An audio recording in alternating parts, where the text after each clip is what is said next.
it's Joe with Good Sports Outdoor Outfitters right here in San Antonio, Texas. And today I want to take you inside so I can show you everything you need to get ready for your next ski trip.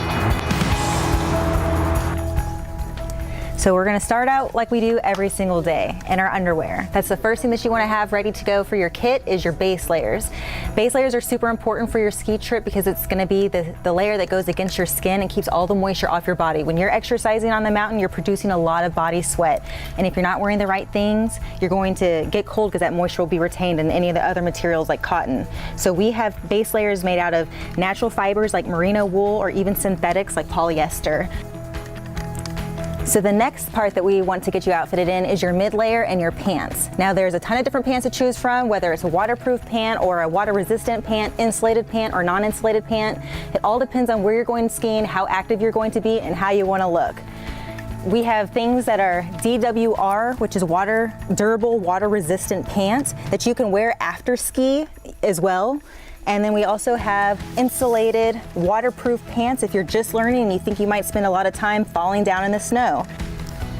Now, one of the most important pieces of your layering system is going to be your jacket. This is the last piece of your outerwear that you're going to have. It needs to be waterproof and it needs to be insulated depending on where you're skiing and how active you are. Jackets have all kinds of features depending on which one you're looking at. There's little hand socks to keep your hands from touching the roughness of the cuff on the jacket. The jackets will have all kinds of pockets because you don't have any storage space up on the mountain. Some of the jackets will have removable hoods. Some of the jackets will have real fur. Some of them will have faux fur. But basically, the technical aspects of the jacket that you're looking for is something that's going to be waterproof and insulated. So the next pieces that you want to take with you in your kit are your gloves and your ear covers or your hat.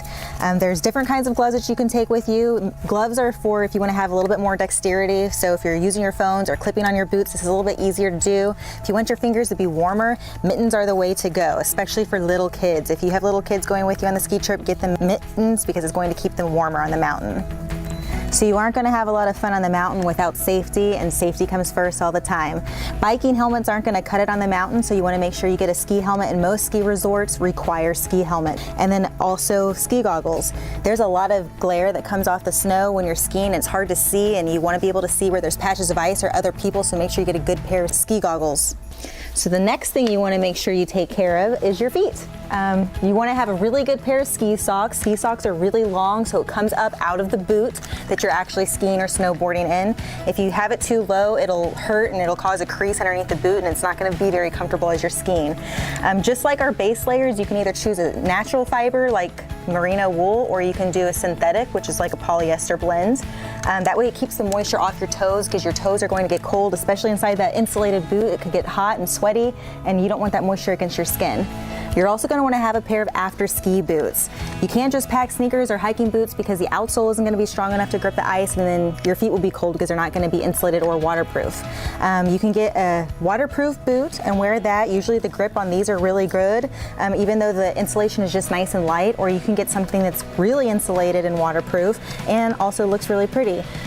Last but not least, we want to make sure that you've gotten in touch with your resort before you go on your trip. There's a ton of precautions that we all need to be aware of, and you want to make sure that you have your reservation in place so you can have fun while you're there.